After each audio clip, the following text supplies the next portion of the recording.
नमस्कार, मैं हूं आपके साथ विशाल कालरा। पाकिस्तान से इस वक्त की बड़ी खबर यह है कि पाकिस्तान की सियासत में जबरदस्त भूचाल आया हुआ है और माना यह जा रहा है कि इमरान सरकार के बचने की उम्मीदें अब ना के बराबर हैं। इमरान खान सरकार के खिलाफ अविश्वास प्रस्ताव पर आज से नेशनल असेंबली में बहस होगी और इमरान खान सरकार पर 3 अप्रैल को हो सकती है वोटिंग।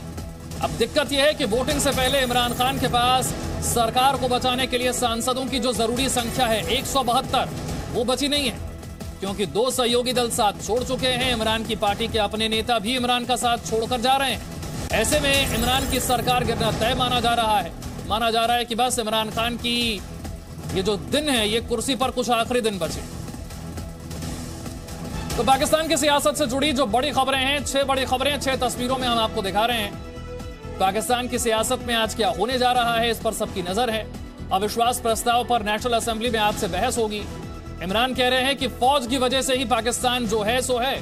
आज जो पाकिस्तान है वो फौज की वजह से ही है। इमरान खान की पार्टी के एक नेता है फैजल वावड़ा, उन्होंने कहा है कि इमरान खान की जान को खतरा है। एक सीक्रेट लेटर का बार बार पाकिस्तान की राजनीति में जिक्र हो रहा है, लेकिन उस सीक्रेट लेटर को सार्वजनिक करने से, पब्लिक करने से इस्लामाबाद हाई कोर्ट ने रोक लगा दी है। विपक्ष कह रहा है कि इमरान को तो जाना ही होगा, इस्तीफा दे दे खुद ही। इमरान के खिलाफ वोटिंग होगी और उस वोटिंग में जो सहयोगी दल हैं वो इमरान के साथ अब बचे नहीं हैं। इमरान खान की सरकार में मंत्री हैं फवाद चौधरी। इनका दावा है कि बाजवा ने कभी भी इस्तीफा नहीं मांगा। बाजवा यानी कि पाकिस्तान आर्मी के चीफ फवाद चौधरी, जो कि पाकिस्तान सरकार के मंत्री हैं, वो कह रहे हैं कि आर्मी चीफ ने कभी इस्तीफा मांगा ही नहीं और इमरान खान इस्तीफा देंगे भी नहीं। ना वज़ीर आज़म को आज जो आर्मी चीफ की और मुलाकात हुई, ना तो किसी ने उनसे रिज़ाइन मांगा, ना ही वज़ीर आज़म रिज़ाइन करेंगे।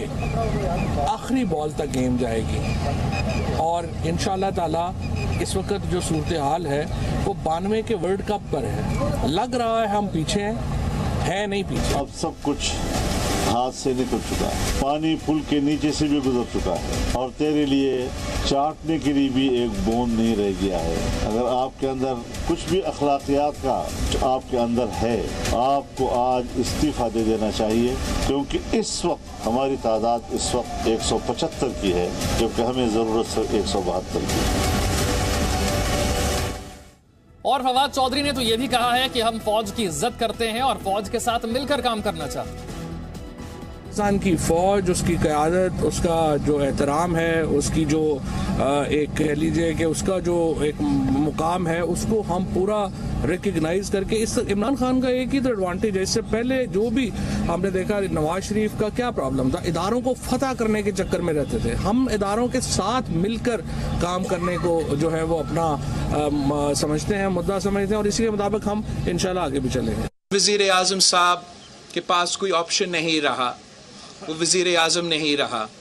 या इस्तीफा देना है या इतना देर नहीं भाग सकते हो।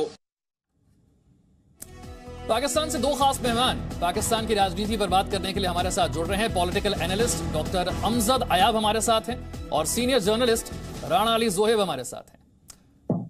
अमजद जी, अब से कुछ देर पहले भी हम आपसे जुड़े थे। पाकिस्तान की राजनीति में आज के दिन की अगर बात करें, आज नेशनल असेंबली में जो कुछ होने जा रहा है, उसके बाद पाकिस्तान में इमरान की सरकार के कितने दिन बचे? कहा जा सकता है कि जब 3 अप्रैल को वोटिंग होगी, अब कोई चांस नहीं है कि सरकार बच पाए। देखिए, पहले मैं आपको करेक्ट कर लूं, मैं पाकिस्तान से नहीं हूं, मैं पाकिस्तानी कब्जे वाले जम्मू कश्मीर से हूं जी, और मैं इस वक्त लंदन में हूं। अच्छा, आपका जो सवाल है ये बड़ा स्पेकुलेटिव सवाल है। इसका मैं हतमी जवाब तो कोई नहीं दे सकता, क्योंकि मेरे पास ऐसा कोई क्रिस्टल बॉल नहीं है। मैं ये जरूर कह सकता हूं कि जो अब आपने क्लिप चलाए हैं फवाद चौधरी के, इट्स टू लेट। अब ये कहना कि हम इंस्टीट्यूशंस के साथ यानी फौज के साथ मिलके चलना चाहते हैं और हम इंस्टीट्यूशंस जो है उनको एक पेज पे लाना चाहते हैं, इट्स टू लेट। ऑलरेडी वो पेज काफी अरसे का फट चुका है और बाकी जो कुछ रह गया था उसको इन्होंने, जो पेज फाड़ा था उसको इन्होंने 6 अक्टूबर को पिछले साल उस वक्त आग लगा दी, जब lieutenant general Faiz Hamid DGISI का इशू उठा था। तो अब ये है कि इमरान खान के बारे में ये कहते हैं कि वो इस्तीफा नहीं देगा, तो वो अब इस्तीफा ना दे, बेइज्जत होके अगर वो बूट आउट जिसे कहते हैं आर्मी में, वो बूट आउट होके निकलना चाहता है तो ये उसकी अपनी मर्जी है। जहां तक वो कहता है उसकी जान को खतरा है, तो ये मुझे लाहौर में जरा बाजार में जाके दिखाए। इस वक्त पाकिस्तान के लोग जो है वो कहते हैं कि आप छोड़े बाकी बातें, इमरान खान को हमारे हवाले करें कि इसने 3 साल में इतनी महंगाई की है कि हम फाकों पे आ गए हैं, बिजली की लोड शेडिंग इतनी ज्यादा है कि कारोबार तबाह हो गए। तो बलूचिस्तान में जितने पाकिस्तानी फौजी इमरान खान के दौर में जो है वो मरे हैं, उसमें बलोचों के हाथों जंग आजादी में, इतने तो पहले कभी नहीं मरे। सी पैक का इसने बेड़ा गर्क कर दिया। चाइना भी चाहता है कि इससे जान छुड़ाई जाए, तो इसके साथ कोई भी नहीं है। he is alone and lonely, very lonely person। जी ठीक है। राणा अली ज़ोएब, फवाद चौधरी कह रहे हैं कि आखिरी बॉल तक खेलेंगे, इस्तीफा नहीं देंगे। अब भी कुछ उम्मीद है क्या सरकार बचने की? देखिए, अगर हम नंबर गेम्स की तरफ जाएं तो वो तो हमें 1% भी ये चीज नजर नहीं आती है कि इमरान खान कौमी असम्बली के अंदर कामयाब हो जाएंगे। नंबर्स गेम्स की 172 चाहिए, जबकि अपोजिशन इस वक्त 190 प्लस के जो नंबर्स हैं वो गेन कर चुकी है। तो देखिए, अपनी मुंह से तो ना अपोजिशन कहेगी ना पीएम कहेगा कि हम जा रहे हैं जी, हमारे पास कुछ नहीं रहा, हम अपने जो हमारे इत्तेहादी थे वो भी हमारे साथ नहीं रहे। तो ये उनके एक बयानात की हद तक वो हम ये समझते हैं अभी तक ये सिचुएशन ये है। अगर हम नंबर्स की बात करें नेशनल असेंबली में तो इमरान खान हमें एज अ पीएम नजर नहीं आते हैं। लेकिन दूसरी तरफ ये पाकिस्तान की तारीख भी है कि वोटिंग वाले दिन 1 घंटा पहले भी जो गेम है वो तब्दील हो सकती है, क्योंकि ये पाकिस्तान की पॉलिटिक्स है, यहाँ पे कुछ भी हो सकता है। इसलिए कबल अज वक्त अगर हम फैक्ट्स एंड फिगर्स पे जाएं तो इमरान खान पीएम नजर नहीं आते हैं। लेकिन अगर हम तारीख पे जाएं, हम नेशनल असेंबली के बिल्स जैसे पास होने होते हैं तो हमारे असेंबलीज के अंदर 1 घंटा पहले जो मेंबरान है वो दाएं बाएं हो जाते हैं, तो सब देखते ही रह जाते हैं। कभी गवर्नमेंट वाले देखते रह जाते हैं, कभी अपोजिशन वाले देखते रह जाते हैं। तो इसलिए ये जब तक वोटिंग नहीं हो जाती है तब तक हतमी बात हम कुछ भी नहीं कह सकते। लेकिन फिगर्स पे जाएं तो इमरान खान हमें पीएम नजर नहीं आ रहे हैं, अगर यही फिगर्स रहे जो अभी आज तक मौजूद हैं। अमजद अयाब साहब, एक सीक्रेट लेटर की बड़ी चर्चा हो रही है, हाई कोर्ट ने उसे पब्लिक करने से तो मना कर दिया, लेकिन आपको लगता है ये जो सीक्रेट लेटर है इसे दिखाकर कुछ साबित हो पाएगा? कोई सीक्रेट लेटर नहीं है, ये झूठ बोल रहा है। ये जिस लेटर का हवाला दे रहा है वो तो एक ex former Pakistani ambassador to America ने एक अपनी असेसमेंट लिख के इसको भेजी है कि अगर आप रूस के साथ ताल्लुकात बढ़ाएंगे, रूस जाएंगे, तो आपको ये जो है इंटरनेशनल पॉलिटिकल एरिना में जो है आपको इन चैलेंजेस का सामना होगा, आपकी हुकूमत गिराई भी जा सकती है वगैरह वगैरह। वो कोई धमकी नहीं है। और अगर ये इतना ही सच्चा है, और अगर किसी ने, यानी जो बाइडेन ने कह रहा है ना ये बेसिकली, तो कि उसने लेटर लिखा है, अगर जो बाइडेन या किसी भी या बोरिस जॉनसन की तरफ से ऐसा लेटर आया है तो फिर जनाब ये लेटर इसका ट्रम्प कार्ड बन जाता है। क्योंकि अगर ये लेटर पब्लिश कर देता है तो ये साबित हो जाता है कि जो ये कह रहा है कि अपोजिशन की जो मूवमेंट है ये फॉरेन कॉन्स्पिरेसी है मेरे खिलाफ, तो वो तो एक्सपोज हो जाते हैं सारे।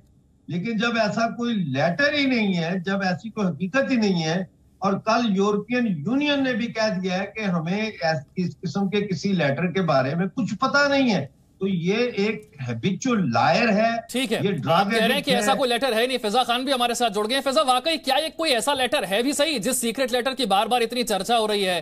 कहा जा रहा है कि नेशनल सिक्योरिटी काउंसिल की मीटिंग में लेटर दिखाया गया, मुल्क के सीनियर जर्नलिस्ट को लेटर दिखाया गया, कोई लेटर है क्या?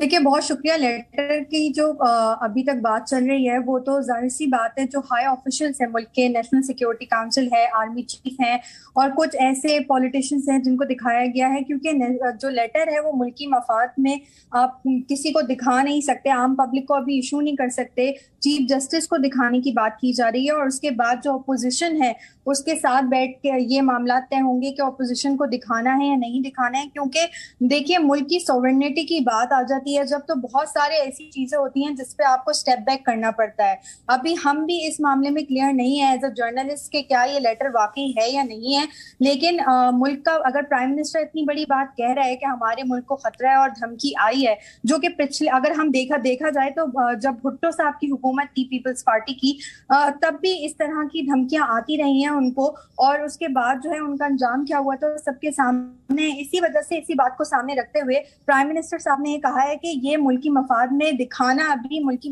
मफाद के लिए बहुत बड़ा खतरा होगा। इसीलिए जब तक उनको ग्रीन सिग्नल नहीं मिल जाता वो किसी के भी सामने ये लेटर को नहीं रख सकते। ठीक है, इस लेटर को नहीं रख सकते, लेकिन जिस फॉरेन कॉन्स्पिरेसी का वो जिक्र कर रहे हैं, मुल्क के बाहर से हो रही है, कहां से हो रही है, कुछ बता रहे हैं इमरान खान? देखिए, फॉरेन कॉन्स्पिरेसीज तो पाकिस्तान जानता है कि कितनी ज्यादा पाकिस्तान के खिलाफ साजिशें की जाती हैं, और ऐसे दुश्मन हैं जो कि मुल्क के बैरून बैठे होके भी हमारे मुल्क की जड़ों को खोखला कर रहे हैं। और आजकल जो पाकिस्तान में हालात चल रहे हैं, कभी दहशतगर्दी के जरिए पाकिस्तान को बदनाम करने की कोशिश की जाती है, कभी कोई कॉन्स्पिरेसी ला के पाकिस्तान को बदनाम करने की कोशिश की जाती है, और जब सब अच्छा चल रहा है तो अब एक नई कॉन्स्पिरेसी खड़ी कर दी गई है मुल्क को कमजोर करने की, हमारे मुल्क की जड़ों को खोखला करने की। और दुश्मन कौन है हमारे, वो सब बहुत अच्छे तरीके से जानते हैं। अमजद अयाब आपको जवाब देना चाह रहे हैं। अमजद अयाब। अमजद अयूब मेरा नाम है। जी, अमजद अयूब साहब। अच्छा, देखिए मेरी बात सुने, ऐसा कोई खत नहीं है। इन मोहतरमा पता नहीं क्यों कह रही हैं कि वो उसको दिखाया गया, इसको जिन जर्नलिस्टों को ये क्लेम करते हैं हमने दिखाया है, वो सीनियर जर्नलिस्ट कहते हैं हमें लेटर नहीं दिखाया गया, हमें बिठा के ब्रीफिंग दी गई है कि इस लेटर में ये है, लेटर नहीं दिखाया गया। और जो कल ये चीफ ऑफ आर्मी स्टाफ और DGISI ये जो गए हैं प्राइम मिनिस्टर के पास, उसको शट अप कहने के लिए गए हैं कि ये जो तुम लेटर कर रहे हो, ये तुम हम सबको बेड़ा हमारा गर्क कर रहे हो, हमें किस मुसीबत में डाल के तुम जा रहे हो, ये कहाँ है लेटर दिखाओ। किसी को लेटर नहीं दिखाया गया। आप ये हमारी जो ये है कोलीग है, ये कह रही हैं कि पाकिस्तान की सोवरेनिटी तो कशकोल लेकर पूरी दुनिया में इमरान खान ने फिर के उसकी सोवरेनिटी बेच दी है, खत्म कर दी है। पाकिस्तान की तो कोई सोवरेनिटी नहीं है। जो पैसे देगा पाकिस्तान को, पाकिस्तान की सरकार उसकी जो है वो बगले बजाना शुरू कर देगी बीन। तो बात ये है कि कोई लेटर नहीं है, लेटर से आगे चलें। कोई लेटर नहीं है, ये झूठ बोल रहे हैं। फिजा खान। जी बिल्कुल, ये गलत बात है। मैं बहुत ही मोहतरम है हमारे जर्नलिस्ट, इनका एहतराम करते हुए बात बोलूंगी कि देखिए, जो लेटर की बात है, कोई किसी भी मुल्क का प्राइम मिनिस्टर इतनी बड़ी बात सिर्फ हवा में तीर नहीं चला सकता। जाहिर सी बात है, पाकिस्तान को हमेशा से बैरूनी और अंदरूनी ताकतों ने खोखला किया है। पाकिस्तान ने जितना ज्यादा दहशतगर्दी की जंग में अपने फौजियों की जानें हमारी गई हैं, हमारे लोगों की जानें गई हैं, हमारी जान और माल का नुकसान हुआ है। पाकिस्तानियों को पता है कि उन्होंने कितनी बड़ी सजा भुगती है। जो दूसरे लोगों ने आग लगाई थी वो अब हमारे मुल्क को जला रही है बुरे तरीके से। तो ये बात कहना कि लेटर नहीं है, ये बात हम नहीं कह सकते। जाहिर सी बात है, आर्मी चीफ, प्राइम मिनिस्टर, ये वो इदारे हैं, चीफ जस्टिस, वो अगर कहेंगे कि लेटर ठीक है या नहीं है, उस मामले पे फिर बहस करना बेहतर होगा। लेकिन मैं ये बात कहती हूँ कि हमारे मुल्क को खतरा है, और खतरा हमेशा रहता है दुश्मनों से। इसीलिए हम सब, यहाँ की आवाम भी इस बात पे कह रही है कि ठीक है जी, मान लेते हैं कि लेटर नहीं है, लेकिन ये बात तो साफ जाहिर है कि पाकिस्तान को दुश्मनों से खतरा है, और वही दुश्मन इस तरह की ओछी हरकतें करके पाकिस्तान के अमनो अमान को खराब करने की हमेशा से कोशिशें करते रहे हैं। राणा अली ज़ोहैब, आपको भी लगता है कि लेटर नहीं है? नहीं सर, मैं ऐसा बिल्कुल भी नहीं कहता कि लेटर नहीं है। लेटर बिल्कुल है, और वो जिसकी तरफ से भी लिखा गया है। देखिए, हर मुल्क की एक सिक्योरिटी के मामला होते हैं। मुझे नहीं समझ आ रही कि ये हमारे जो मोहतरम हैं, सीनियर हैं, ये अपनी बैकग्राउंड पे इंडियन फ्लैग लगा के तो हमारे फौजियों को शहीद कहने की बजाय मरा हुआ कहते हैं, तो फिर और बैठे भी लंदन में हैं। तो इसलिए फिर ये किसी और एजेंडे के लिए टीवी पे आए हैं। ये पाकिस्तान के लिए या मौजूदा करंट पॉलिटिशियन को अच्छे तरीके से पॉलिटिकल जो सिचुएशन है उसको डिस्कस करने नहीं बैठे हुए, ये तो कोई और ही एजेंडा लेके बैठे हुए हैं। देखिए, नेशनल सिक्योरिटी के मामले में हम इसमें इस चीज को लेके तो चीफ जस्टिस ऑफ पाकिस्तान को दिखाने के लिए भी रेडी थे। पीएम ने अनाउंस किया। अगर कोई चीज है तो इस्लामाबाद हाई कोर्ट के चीफ जस्टिस ने ऑर्डर किया है कि इसको पब्लिक नहीं किया जाए, उसमें कुछ ऐसा है तो नेशनल सिक्योरिटी काउंसिल का इजलास हो रहा है, तो इसलिए कुछ चीजें जो मुल्क की सलामती के लिए जरूरी होती हैं वो करना जरूरी समझते हैं पीएम और हमारी गवर्नमेंट और जो आला सतही अदारे हैं जो हमारी हिफाजत करते हैं, और उनकी बदौलत हम सो रहे हैं, रात को सोते हैं, जो हमारी सरहदों की भी हिफाजत करते हैं, उन्हीं की जिम्मेदारी है।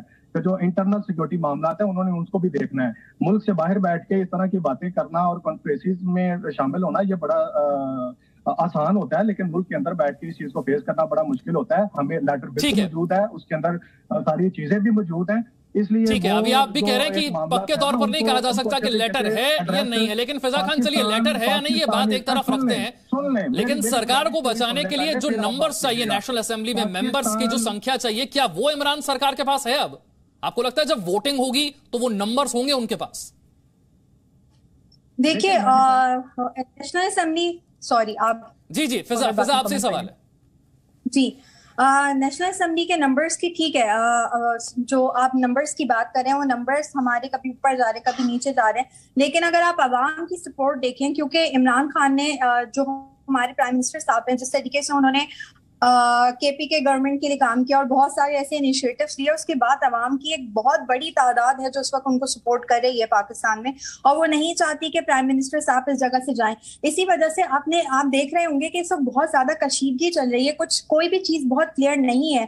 एक तरफ जो है नेशनल सिक्योरिटी का इजलास होने जा रहा है, उसमें पता चलेगा कि मुल्क की सॉवरेनिटी को कितना बड़ा खतरा है, और जिस लेटर की बात की जा रही है जिसका पूरी दुनिया इस वक्त मजाक उड़ा रही है, आप ये सोचिए कि अगर वो लेटर सामने आ जाता है तो किस हद तक फॉरेन पॉलिसी के जो मामला हैं उसमें रिफ्ट पैदा हो जाएगी, क्योंकि जाहिर सी बात है पाकिस्तान को बहुत सारे, मैंने पहले भी बात बोली कि बहुत सारे दुश्मनों का सामना करना पड़ा है और हम कर रहे हैं, और उसकी बहुत बड़ी कीमत भी हम अदा कर रहे हैं। हम नहीं चाहते, प्राइम मिनिस्टर साहब नहीं चाहते कि वो एकदम से इतने बड़े लेटर को लेके सबके सामने आ जाए और फिर जो मुल्क दुश्मन अनाज से बैठे हैं ताक लगा के पाकिस्तान को तबाह किया जाए, वो डायरेक्ट पाकिस्तान के ऊपर अटैक करना शुरू कर दे। तो इसीलिए लेटर के मामले पे कोई भी जो इंसान है, जो अक्लमंद इंसान है, वो इसलिए बात नहीं करना चाह रहा कि जब अपने मुल्क की बात आती है, मुल्क की हिफाजत की बात आती है, तो कोई भी उस चीज को किसी के भी सामने इस तरीके से जाहिर नहीं करता। दूसरी बात ये कि इमरान खान जाते हैं नहीं जाते, अवाम तो यही चाहती है, अगर आप मीडिया ये दिखता है